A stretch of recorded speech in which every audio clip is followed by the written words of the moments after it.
প্রিয় ইসলামিক ওয়াজ 50 চ্যানেলের দর্শক বিন্দুগণ, আমি আপনাদের উদ্দেশ্যে বলছি, আজকে গুরুত্বপূর্ণ একটি আলোচনা নিয়ে এসেছি।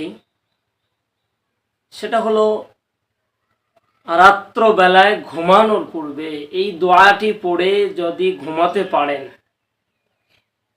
তাহলে আপনার জীবনের সকল গুনাহকে আল্লাহ তাআলা মাফ করে দিবেন।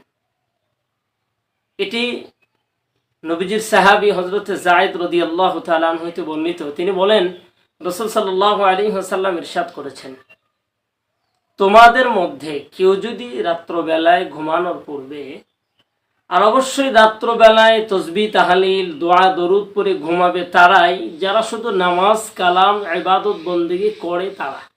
এছাড়া এমন হাজারো মানুষ আমাদের দেশে রয়েছে।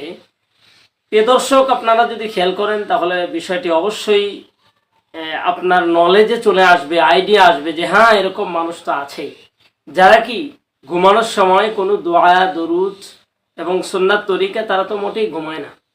যেমন অনেক ভাইয়েরা আছে খাবার দাবার খাওয়ার সময় যে খাবার সামনে আসলে একটু দোয়া, এরপরে খাবারের ভিতরে যে দোয়া দরুদগুলি, এগুলি কিন্তু আমরা অনেকেই এরকমভাবে আদায় করি না। এই জন্য আমাদেরকে অবশ্যই খেয়াল করতে হবে যে আমরা যেন সুন্নাত তরিকা এবং যেই দোয়াটি রাসূল সাল্লাল্লাহু আলাইহি ওয়াসাল্লাম পড়ার জন্য বলেছেন এই দোয়াটির প্রতি আমরা অবশ্যই খেয়াল করি।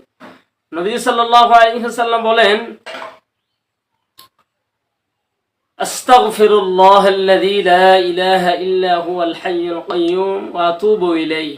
আস্তাগফিরুল্লাহাল্লাযী লা ইলাহা ইল্লা হুয়াল হাইয়ুল কাইয়্যুম ওয়া আতুবু ইলাইহি। এই দোয়াটি পড়ে যদি আমরা ঘুমোতে পারি, নবীজি সাল্লাল্লাহু আলাইহি ওয়াসাল্লাম বলেছেন যে এই বান্দার কোনো গুনাহ থাকতে পারে না অবশ্যই। তো এখানে আমরা আল্লাহ তাআলার কাছে সমস্ত পাপের জন্য তওবা করব, আল্লাহ তাআলার কাছে ক্ষমা চাবো। আল্লাহ তাআলা যেন আমাদের সকল পাপকে মোচন করে দেন, ক্ষমা করে দেন। আমার ভাইরা, আমি দোয়াটি আবারও রিপিট করছি, আস্তাগফিরুল্লাহাল্লাযী লা ইলাহা ইল্লা হুয়াল হাইয়ুল কাইয়্যুম ওয়া আতুবু ইলাইহি।